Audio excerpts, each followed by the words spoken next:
October of 2015, I drove nearly 6 hours into northern Arizona chasing a trail that technically didn't exist anymore. At least that's what the old hiking forum had claimed. Buried deep inside a thread from 2009, someone had posted blurry photos of a canyon trail hidden somewhere near the Arizona-Utah border. Most of the replies were normal hiking discussions at first, but the deeper I read, the stranger the comments became. One user claimed he heard whistling from the cliffs even when nobody else was around. Another wrote that something had followed him back to his campsite at night. Then the thread suddenly stopped. No updates, no recent activity, just silence for years. I don't know why that interested me so much. Maybe because my life at the time felt empty. I had just turned 32, my relationship had ended a month earlier, and I was desperate to get away from people for a while. Isolation sounded comforting back then. That morning, the desert sky looked washed out beneath heavy gray clouds as I pulled my truck onto the side of an empty dirt road. According to the forum directions, the trailhead was hidden behind a line of dead brush about 50 yards off the road. It took me nearly 20 minutes to find it. The entrance looked abandoned. Thorn bushes covered most of the opening, and the narrow dirt path beyond it was barely visible beneath layers of dry leaves and sand. No signs, no markers, no footprints. I remember standing there with my backpack half on my shoulder, wondering if I should even bother. Then the wind shifted, and for a split second I heard something far off in the distance. A whistle. 3 soft notes drifting somewhere across the canyon. I froze, scanning the cliffs around me. Nothing. The desert went quiet again. I told myself it was probably just wind squeezing through the rocks, but something about it felt deliberate, human. Still, I pushed forward. The deeper I went, the stranger the trail became. The desert slowly gave way to dying trees twisted into unnatural shapes. Many looked burned, even though there were no signs of fire damage nearby. Thick branches blocked parts of the path, forcing me to climb over them while my boots sank into loose dirt and dead leaves. After about an hour, I realized something unsettling. There were no animal sounds. No birds, no insects, nothing. The only sound was the crunch of my boots and the occasional gust of cold wind sliding through the canyon walls. Then I noticed the smell. Rotten wood mixed with something metallic, like old blood. That's when I found the first sign that someone else had been there recently. Half buried beside the trail, it was an old children's sneaker. Small, mud-covered, weathered by years of dust and heat. I picked it up carefully, turning it over in my hands. The bottom sole had tiny, faded cartoon characters on it, almost completely peeled away by time. My stomach tightened. There shouldn't have been children this far out. I dropped the shoe immediately and looked around the forest again. That same feeling crept over me, the feeling that I wasn't alone anymore. Then, somewhere higher up the mountain, the whistle returned. Closer this time, slow, melodic, and impossibly human. The second whistle echoed through the canyon. Every instinct in my body told me to turn around and leave. But I didn't. That's the part that still bothers me after all these years. I should have walked away right then. Instead, I kept climbing. The trail narrowed as it curved deeper between the canyon walls. Dead branches stretched over the path like skeletal fingers scraping against my jacket every time the wind picked up. The farther I went, the colder the air became, which made no sense considering the Arizona heat outside the canyon. I checked my phone out of habit. No signal. Not even a single bar. For the next 20 minutes, I didn't hear the whistle again, but the silence itself became worse. It felt unnatural, like the entire canyon was holding its breath. Then I saw movement ahead. At first, I thought it was another hiker stepping behind the trees. I stopped immediately. Nothing moved after that. I stood there staring into the woods for almost a full minute before finally convincing myself it had just been shadows shifting in the wind. That's when I noticed the markings. Several trees along the trail had deep scratches carved into them. Not random claw marks either. They looked intentional. 4 long vertical lines repeated over and over across the bark. Some were fresh.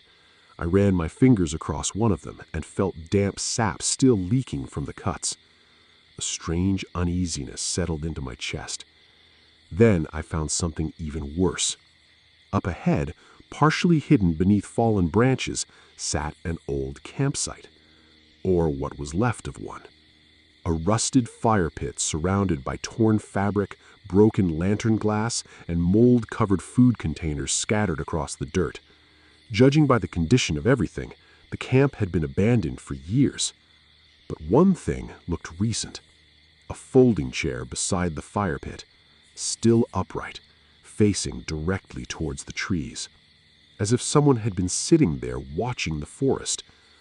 I slowly approached, trying to shake the feeling crawling up my spine.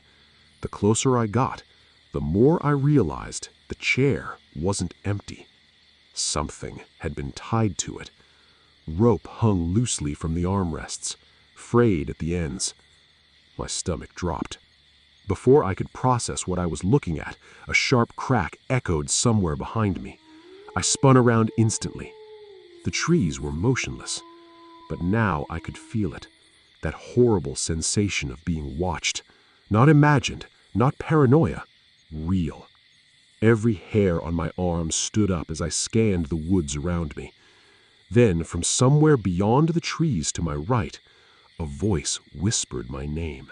Quiet, almost playful. I felt my blood turn cold. There was nobody out there. There couldn't have been. I backed away from the campsite slowly, my breathing getting heavier with every step. My hand tightened around the pocket knife in my jacket. Then the whistle came again, directly behind me. I turned so fast I nearly lost my footing. And standing between the trees roughly 30 yards away was a figure. Tall, thin, completely still. At first, I thought it was a person wearing dark clothing, but something about its proportions looked wrong. Its arms seemed too long, hanging unnaturally low beside its body. And even from that distance, I could tell it was smiling. The whistle echoed one more time, and the figure stepped backward into the trees without making a sound, disappearing completely. For several seconds, I couldn't move. My body locked in place while my mind desperately tried to rationalize what I had just seen. A hiker, a hunter, maybe someone messing with me. But deep down, I already knew none of those explanations fit. No normal person could move like that, and no normal person could disappear into those woods without making a sound. The canyon suddenly felt smaller around me. The walls seemed taller, the shadows darker. I remember forcing myself to breathe as I backed away from the abandoned campsite. Every nerve in my body screamed at me to run, but panic in terrain like that could get you killed. One bad step near the cliffs and nobody would ever find your body.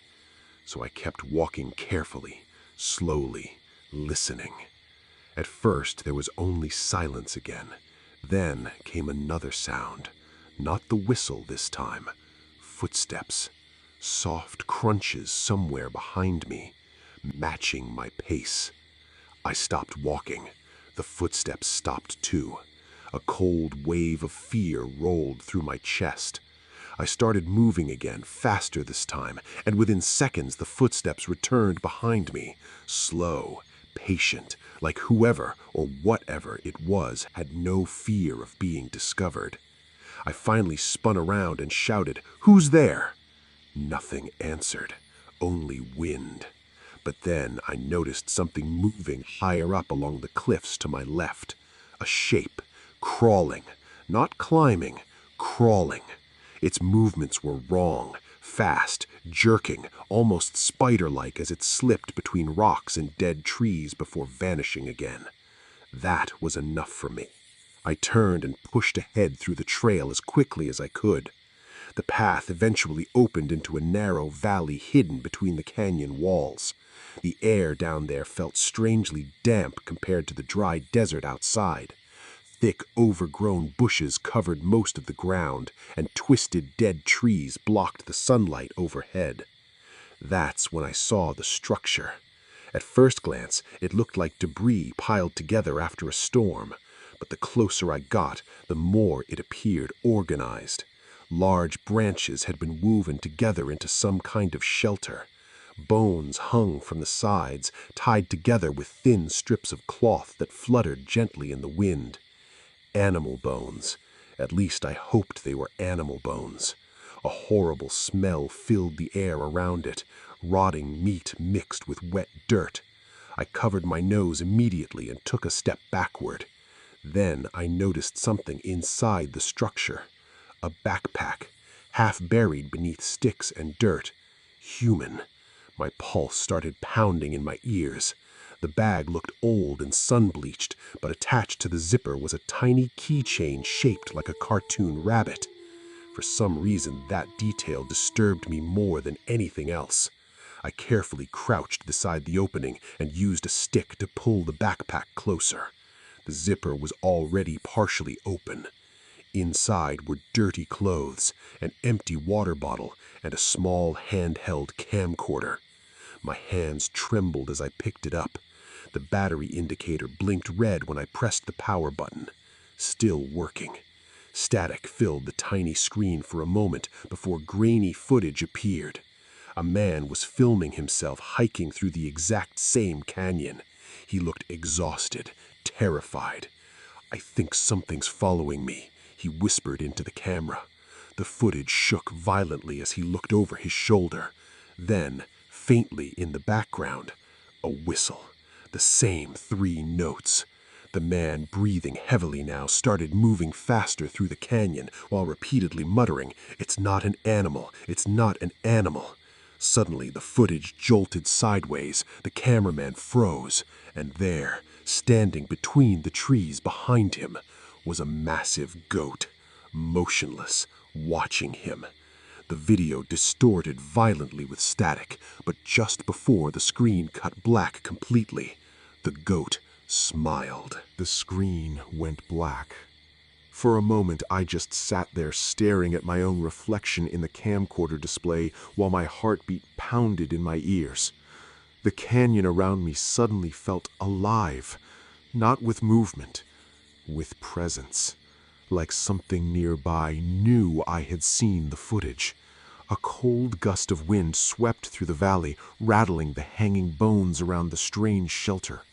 The clicking sound echoed softly through the trees, like teeth chattering in the dark.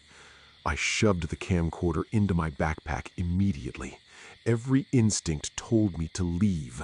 Now. I turned toward the trail I came from, but the second I stepped away from the shelter, I heard something moving behind me. Heavy movement, slow footsteps crunching through dead branches. I froze. The sound stopped too. I didn't turn around. I couldn't. My body felt paralyzed by fear. Then came the whistle again, closer than ever before. 3 slow notes, right behind me. The sound was so near I could hear air moving through whatever made it. I spun around instantly with my pocket knife raised. Nothing. The valley was empty, but something had changed. The hanging bones around the shelter were swaying violently now, even though the wind had completely stopped. And then I noticed fresh footprints in the dirt. Large, deep hoofprints. They circled the shelter over and over like something had been pacing around it for hours. My chest tightened. That's when I heard another sound echo from somewhere farther down the valley. A child crying, soft at first, then louder. I remember my brain immediately trying to rationalize it. Maybe another hiker got lost, maybe someone was injured. But deep down, I knew no child should have been out there, especially not miles inside an abandoned canyon. The crying continued between the trees ahead, weak, terrified. Help! I took 2 cautious steps forward before suddenly stopping myself. Something about the voice felt wrong.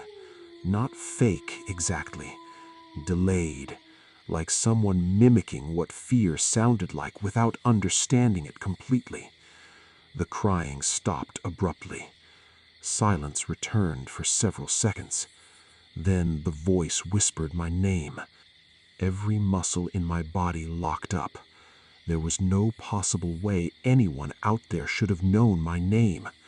The whisper came again from deeper within the trees, this time followed by quiet laughter. Not human laughter. Something rougher, broken.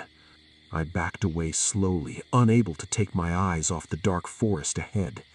That's when I heard movement behind me again. I turned and saw the goat standing at the edge of the valley. Closer now. Much closer.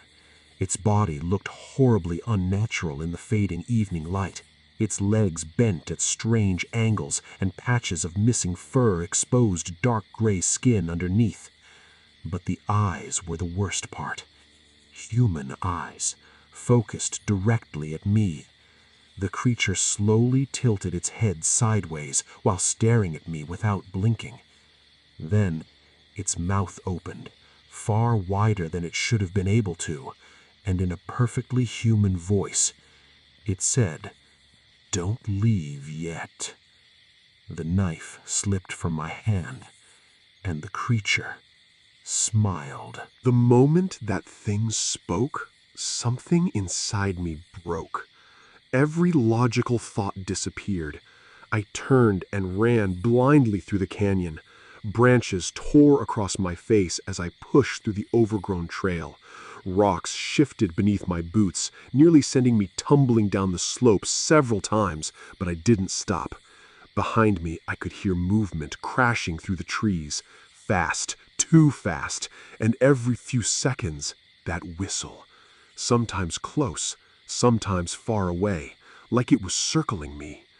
The sun was dropping behind the canyon walls now, swallowing everything in darkness. Shadows stretched across the trail while the temperature dropped unnaturally fast. I remember slipping hard against a rock and smashing my shoulder into the ground. Pain shot through my arm, but adrenaline forced me back to my feet immediately. That's when I noticed the footprints again. Fresh hoofprints in the dirt, directly in front of me. Impossible. There was no way anything could have gotten ahead of me. I slowly lifted my eyes, and there it was, standing in the middle of the trail about 50 feet away. The goat, motionless, waiting. Its silhouette looked almost human now beneath the fading light. The shape of its shoulders seemed broader than before, and its front legs looked longer, almost arm-like. I couldn't breathe. The creature lowered its head slightly while staring directly into me. Then, in my own voice, it said, "Help me." My blood went cold. It sounded exactly like me, every word, every tone. The thing took one slow step forward, then another. I finally snapped out of whatever frozen state I was in and bolted off the trail entirely, crashing downhill through dead trees and thorn bushes. I no longer cared where I was going. I just needed distance between myself and that thing. The whistle erupted again somewhere above me, this time accompanied by laughter. I ran until I could barely breathe, and suddenly, headlights. My truck. I nearly collapsed when I stumbled out of the trees onto the dirt road. My hands shook so badly I dropped my keys twice trying to unlock the door. The second I climbed inside, I locked every door immediately. Then I looked toward the trail entrance. At first, I saw nothing, just darkness beyond the bushes. Then 2 pale eyes appeared deep between the trees, watching me, unmoving. I started the truck and sped down the dirt road faster than I probably should have. Even after reaching the highway, I couldn't stop checking my mirrors every few seconds. But the worst part didn't happen until later that night. Around 2:30 in the morning, I woke up suddenly to a sound outside my motel room. A whistle. 3 soft notes. My entire body went numb. I sat there in complete darkness, listening carefully. Then came slow footsteps outside my door, followed by a voice, my voice, whispering from the other side of the room door. You left something behind. Fear is about to deepen. Before that, are you in a lit place? How scared are you? Let us know in the comments. New viewers, subscribe now. When I was 8 years old, my family went camping every summer in northern Wisconsin with a group of close family friends. Those trips were everything to us as kids. Fishing during the day, bonfires at night, stories around the fire until we fell asleep in folding chairs wrapped in blankets while the adults laughed and drank beer nearby. And every single year, my dad and his best friend Billy organized something they called a snipe hunt. They treated it like a legendary tradition. According to them, snipes were vicious bird-like creatures that only came out at night deep in the woods. They described glowing eyes, razor claws, and strange screams echoing through the trees. Looking back now, it was obviously just a prank adults used to scare kids for fun. But at 8 years old, we believed every word. That year felt different from the beginning, though. I remember arriving at the campground and immediately noticing how quiet the woods were. Usually, the forest was full of crickets and birds, but this time, the silence felt heavy, uncomfortable. Even the adults seemed tense without realizing it. My dad kept glancing toward the tree line while unloading supplies, and Billy stopped joking anytime someone mentioned hiking too far from camp after dark. Still, by nighttime, all the kids were excited for the snipe hunt. There were 7 of us total. Some carried sticks like weapons. One kid even brought a toy sword from home because he thought we might actually fight something in the woods. Right before we left, I remember Billy pulling my dad aside near the RVs. Their conversation sounded serious, too serious. Billy kept saying, "I heard it again last night." My dad noticed me listening and immediately smiled like nothing was wrong. Then we entered the woods. At first, it felt exciting. Flashlights bounced through the trees while everyone whispered and laughed nervously. Dead leaves crunched beneath our shoes as we followed a narrow trail deeper into the forest. The farther we walked, the colder it became. Eventually, Billy volunteered to scout ahead while the rest of us waited behind with my dad. A few minutes later, we heard crashing branches somewhere ahead, then screaming. Billy burst from the darkness covered in fake blood, shouting that a snipe attacked him. The kids panicked instantly. Everyone started running in different directions, including me. I sprinted blindly through the woods, crying while branches whipped against my face. I could hear other kids screaming somewhere behind me, but eventually all the voices faded away. Then I realized something horrible. I was completely alone. I stopped running and crouched behind a large bush near a fallen tree, trying desperately to stay quiet while catching my breath. That's when I heard movement nearby. Not human footsteps, something heavier, slowly walking through the woods. At first, I thought it was my dad searching for me. Then it stepped into the moonlight, and I realized it wasn't an animal I had ever seen before. First glance, I thought it was a dog, but the longer I stared at it, the more wrong it looked. Its legs were too long and bent strangely backward near the joints. Patches of fur were missing across its body, exposing pale skin underneath that almost looked human beneath the moonlight. The creature moved slowly between the trees like it was injured, or pretending to be. I covered my mouth to stop myself from crying. The thing stopped walking. Its head turned toward my hiding spot, and even from that distance, I could feel it looking directly at me. I remember freezing completely. Every childhood instinct told me not to move, not to breathe, like somehow if I stayed perfectly still, it wouldn't notice me. But it already had. The creature took another slow step closer into the clearing. Its face looked deformed, stretched unnaturally around the mouth like its jaw had been broken before healing incorrectly. One of its eyes reflected brightly in the moonlight, while the other looked cloudy and pale. Then came the sound, a low moaning noise, almost human. It didn't sound aggressive, it sounded sad. That somehow made it even worse.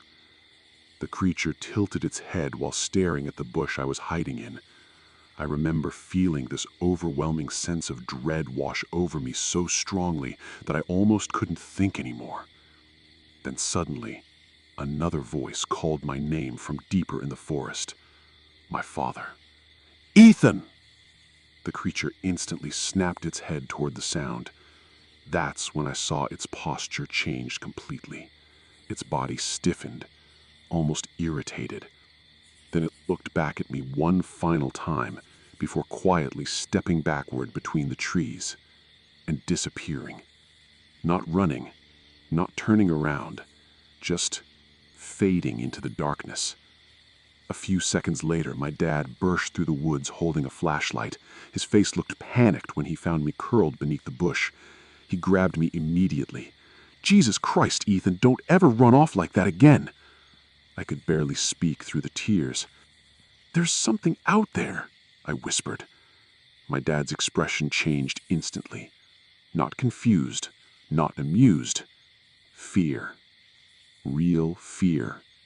He scanned the woods around us with the flashlight before pulling me close and rushing back toward the campground. As we walked, I looked behind us one last time, and standing far back between the trees, I saw two pale eyes watching us leave. Then, faintly in the distance, the whistle came again. The second we returned to the campground, I knew something was wrong. The adults weren't laughing anymore. The fake snipe hunt mood had completely vanished. Parents stood near the campfire calling for the remaining kids while flashlights moved nervously through the darkness beyond the RVs. Billy looked pale. Actually pale, not fake prank pale. He kept glancing toward the woods like he expected something to walk out at any second. The moment my dad brought me back safely, my mother hugged me so tightly I could barely breathe. She was crying, furious that I had run off into the forest alone. But while everyone else focused on calming the kids down, I noticed my dad and Billy arguing quietly near the fire. I couldn't hear everything they said, only fragments. "You heard it too. Wasn't supposed to come this close. Shouldn't have brought them out tonight." That last sentence stuck with me for years. Eventually, the other missing kids were found, and the adults forced everyone into the RVs early. The mood around camp had changed completely. Nobody joked anymore. Nobody even mentioned the snipe hunt again. Later that night, I woke up thirsty and climbed quietly out of bed to grab water. The campground was mostly dark, except for glowing embers from the dying campfire outside. That's when I heard voices. I peeked through the RV window. My father and Billy were sitting alone beside the fire, drinking in silence. Billy looked shaken. "He saw it near the trailers yesterday," he whispered. My dad rubbed his face nervously. "You sure it was the same one?" Billy nodded immediately. "I know what I saw." For a long moment, neither of them spoke. Then Billy quietly said something that made my stomach drop even years later when I remembered it. "It whistles now." The fire crackled softly between them. My dad stared toward the woods. "You didn't tell the others, right?" "Hell no," Billy answered quickly. "People around here don't even say those things out loud." A cold chill ran through me as I crouched beneath the RV window, listening. Billy leaned forward slightly before continuing. "My grandfather used to talk about them when I was a kid. Said they copy sounds first. Voices, whistles, sometimes animals. And if they keep watching you long enough..." He stopped talking. My dad looked uneasy. "Then what?" Billy hesitated. "They start learning you." Silence followed. Then, somewhere beyond the campground, deep in the woods, a whistle echoed softly through the trees. 3 notes, exactly the same. Both men froze instantly. I had never seen fear hit grown adults that fast before. Billy stood up slowly, staring into the darkness beyond the campfire light. And then, from somewhere out there in the woods, something whistled back. Nobody slept much after that. I remember lying awake inside the RV, listening to the adults moving around outside long after midnight. Every now and then, flashlights swept across the campground windows while hushed voices drifted through the cold air. Something had scared them badly. Even as a kid, I could feel it. At some point near dawn, exhaustion finally pulled me asleep, but the nightmares came immediately. I dreamed I was standing alone in the woods again, surrounded by dead, silent trees. Somewhere nearby, something slowly circled me just beyond sight. Then came the whistle. Closer, closer, until suddenly it spoke in my father's voice. "Come here." I woke up screaming. The sun had already risen outside. My mom tried calming me down while my dad sat unusually quiet near the RV table, drinking coffee. He looked exhausted, like he hadn't slept at all. Nobody mentioned what happened the night before. Not directly, but the entire campground atmosphere felt wrong now. Parents kept the kids close, and several families quietly discussed leaving early. Around noon, Billy walked over carrying his hunting rifle. That immediately got everyone's attention. He tried brushing it off casually, joking that he wanted protection from crazy Wisconsin coyotes, but nobody laughed, especially my dad. The two of them disappeared into the woods together shortly afterward. Hours passed. By evening, they still hadn't returned. The adults started getting worried. Then, finally, just before sunset, I saw them emerging from the tree line. And something about them looked different. Billy's rifle was gone. My dad had dried blood across one sleeve.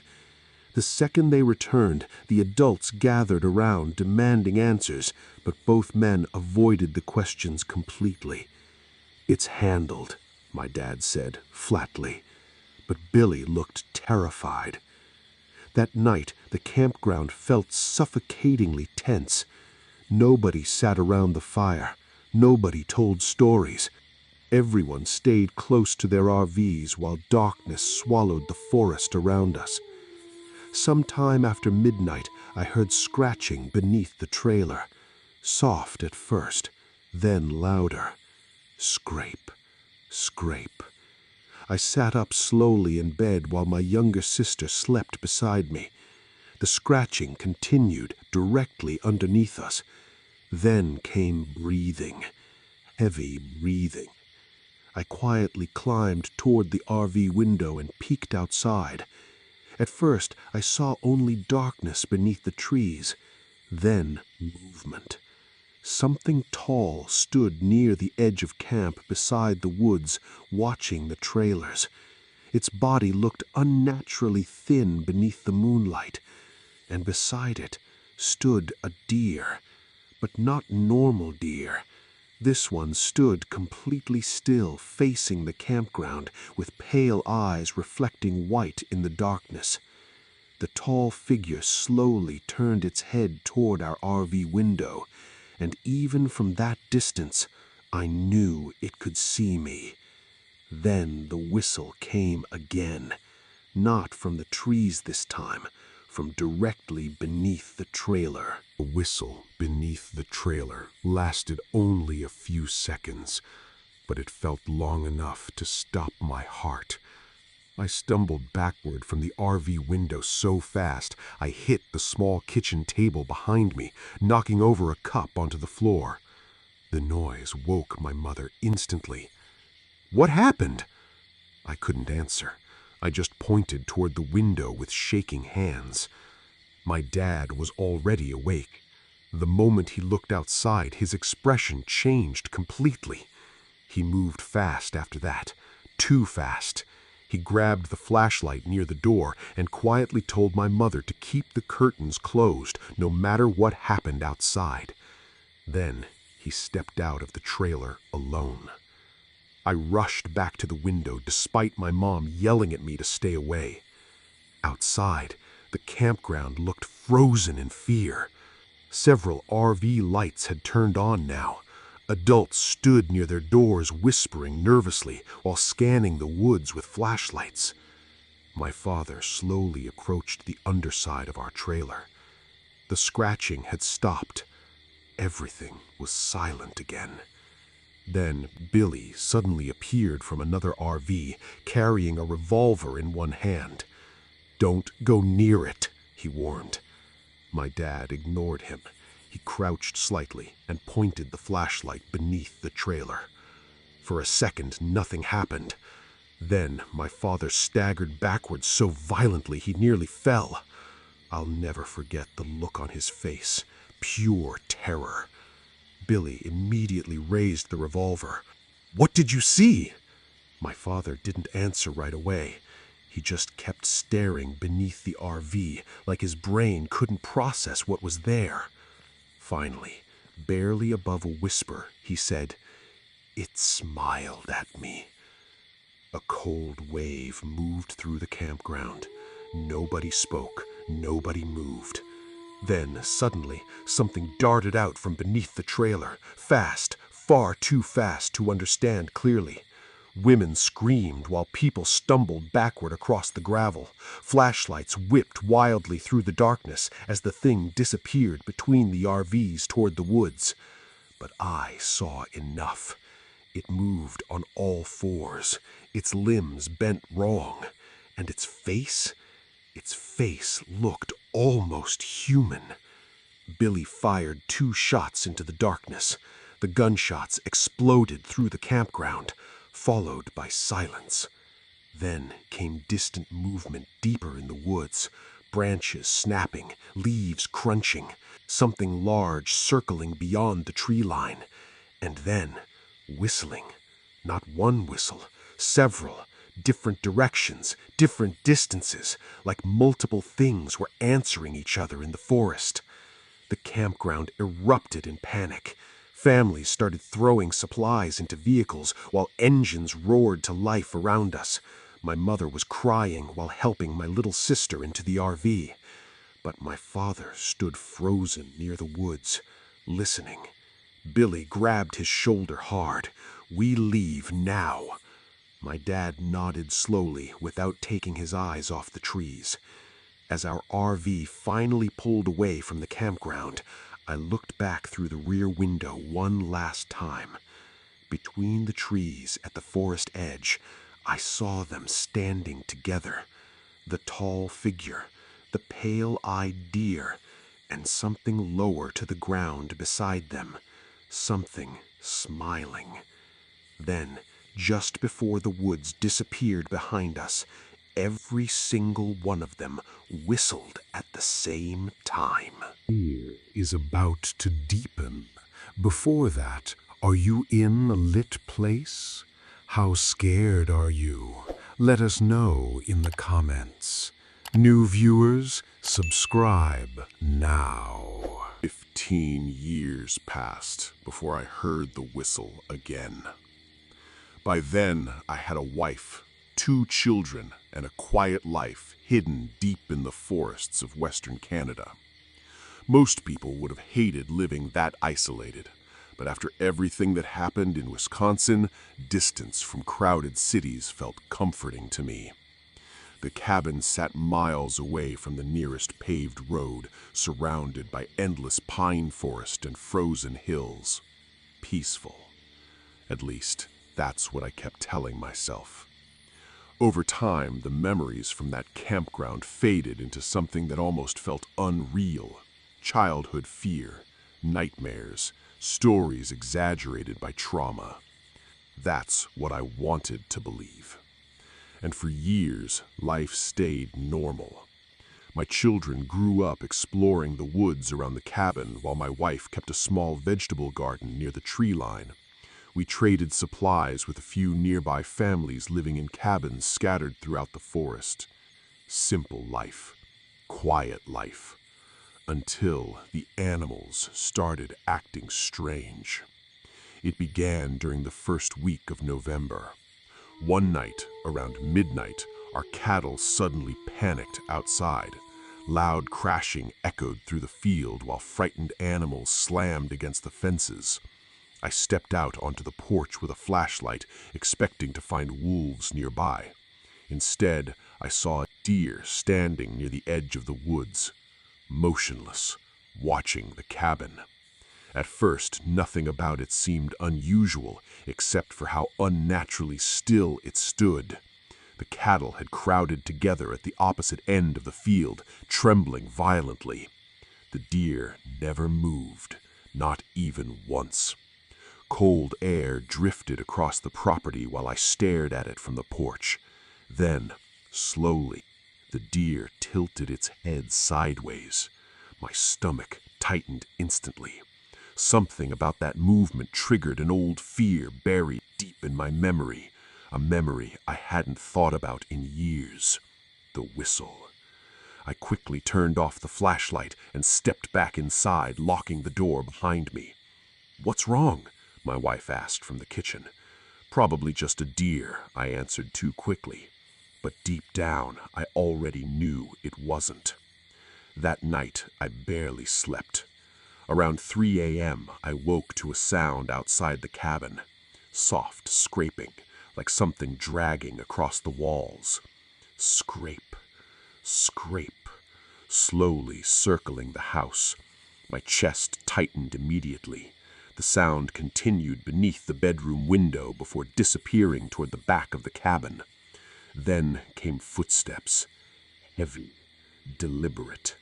I quietly grabbed my hunting rifle and checked the windows one by one. Nothing outside the front, nothing near the barn. Then I reached the final window facing the forest, and there it was again. The deer, standing between the trees, watching me.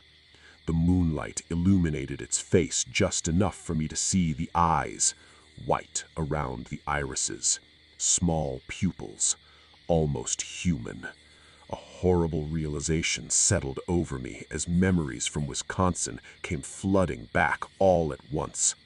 The whistle, the pale eyes, the things hiding in the woods. My hands started shaking around the rifle. Then the deer slowly opened its mouth, and from somewhere deep inside the darkness beyond the cabin, I heard 3 soft whistles echo through the trees. I didn't tell my wife what I heard that night. I wanted to. God knows I wanted to. But how do you explain something like that without sounding insane? So the next morning I lied. Told her the cattle were probably spooked by wolves moving through the area. She believed me at first, though I could tell something about my behavior unsettled her. I barely touched breakfast and kept checking the windows every few minutes, like I expected something to be standing out there watching us, because part of me knew it probably was. The snowfall outside had stopped by midday, leaving the forest eerily quiet beneath a gray, frozen sky. I finally decided to walk to my nearest neighbor's cabin about 2 miles east through the woods. His name was Walter. He'd lived out there longer than anyone else. If strange things were happening in the forest, he'd know. The trail between our cabins was narrow and half covered in snow. Pine trees towered over both sides of the path so densely that parts of the woods looked almost black even during the daytime. About halfway there, I noticed something disturbing. Tracks. Not deer tracks, at least not normal ones. They began beside the trail and disappeared into the woods repeatedly, like something had been circling me while staying hidden between the trees. The shape looked wrong, too. Hoofprints, but stretched unnaturally long. I stopped walking immediately, and that's when I heard movement behind me. Crunch, crunch, slow footsteps in the snow. I turned quickly, expecting to see another person. Instead, the deer stood directly on the trail behind me, maybe 20 feet away, motionless, watching me. The air felt instantly colder. I remember staring into its eyes and feeling the exact same fear I felt as a child hiding beneath that bush in Wisconsin. Because these weren't animal eyes. They understood me. The deer took one slow step forward, then another. I backed away instinctively, and that's when it smiled. Not fully, just enough. The corners of its mouth stretched upward unnaturally, while its eyes remained completely empty. A sound escaped my throat before I even realized I was making it. I turned and ran through the snow toward Walter's cabin as fast as I could. By the time I reached his porch, I could barely breathe. Walter opened the door holding a wood axe before I even knocked. One look at my face told him everything. "You saw it," he said quietly. Not a question, a statement. Inside, his cabin smelled like smoke and old pine wood. He locked the door behind me immediately and closed every curtain before speaking again. "How long's it been watching your property?" The room suddenly felt much smaller. I stared at him. "You believe me?" Walter's expression darkened. "Out here," he whispered, "belief stops mattering after the first time you hear them whistle." A chill crawled up my spine. He slowly sat down near the fireplace before continuing.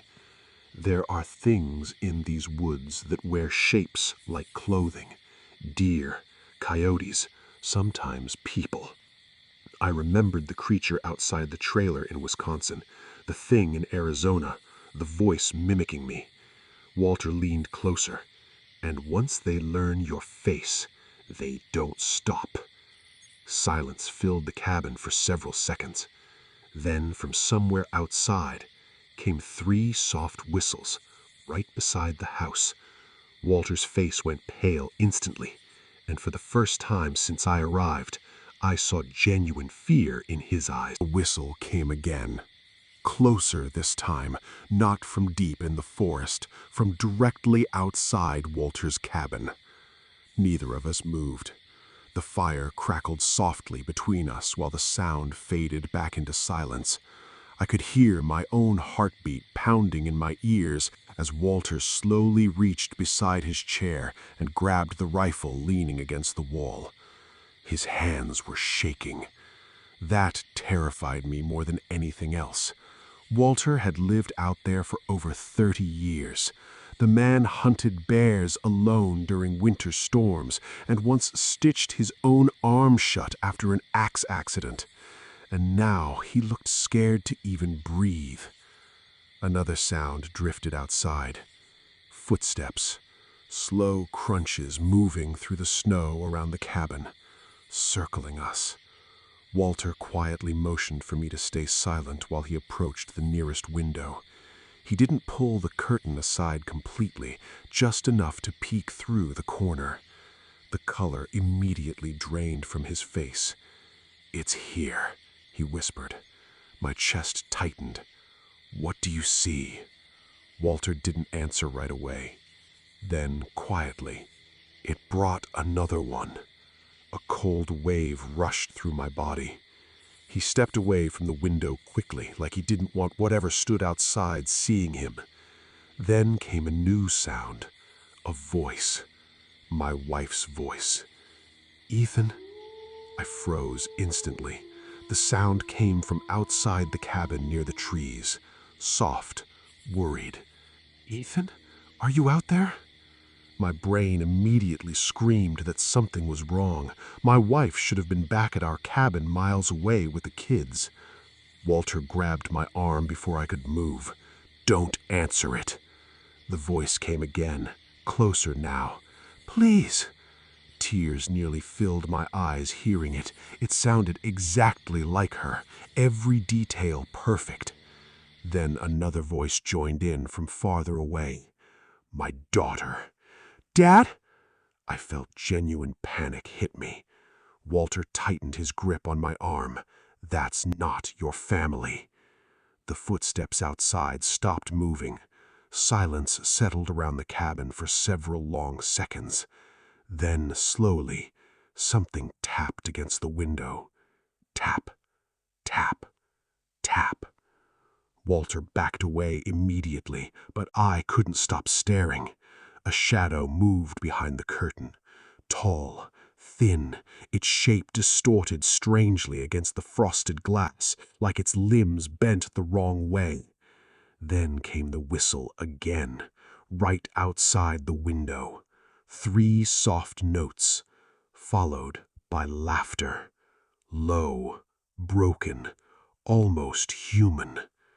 Suddenly, the cabin lights flickered once, twice, then went out completely. Darkness swallowed the room. Walter cursed under his breath while fumbling for a lantern. Outside, movement erupted around the cabin. Heavy footsteps, scratching against the walls. Something slammed violently into the back door, causing the entire cabin to shake. My pulse exploded with panic. And then, from somewhere directly above us on the roof, came my own voice, whispering softly through the darkness. "Let me in." Voice on the roof kept whispering my name, slowly, patiently, like it knew fear would eventually wear us down. Walter lit an old oil lantern with trembling hands, casting weak yellow light across the cabin walls. Shadows stretched unnaturally around the room while the sounds outside continued circling us. Scratching, footsteps, breathing. At one point, something heavy dragged itself across the roof directly overhead. The wood groaned beneath the weight. I gripped the rifle so tightly my hands hurt. "How long has this been happening?" I whispered. Walter stared toward the ceiling for several seconds before answering. "Longer than you'd believe." Another loud thud shook the cabin. Dust drifted from the rafters above us. Walter finally motioned for me to follow him toward the back room. He moved quickly now, like he had already accepted something terrible was about to happen. The back room was smaller and colder than the rest of the cabin. Shelves lined the walls filled with old hunting supplies, animal traps, and stacks of faded notebooks. Walter knelt beside a locked wooden chest near the floor. His hands shook badly while opening it. Inside were dozens of photographs, old ones. Some looked over 50 years old.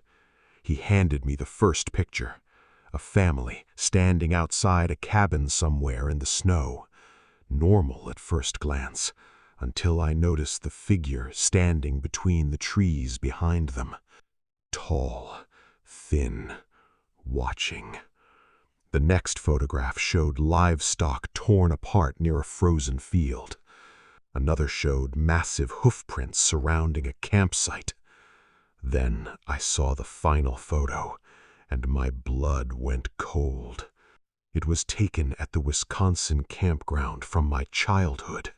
The exact campground, the old RVs, the fire pit, even the tree line behind the trailers. I looked up at Walter in disbelief. "How do you have this?" Walter's face looked hollow in the lantern light. Because I was there. The room suddenly felt impossible to breathe in. Walter slowly sat down against the wall. My brother disappeared at that campground in 1987, he said quietly. People said he wandered off drunk into the woods. Outside, something slammed violently into the cabin walls again. Walter barely reacted now. But he didn't wander anywhere. My heart pounded harder with every word. Walter looked directly at me. I saw what took him. Silence filled the room except for the sounds outside. Then Walter continued.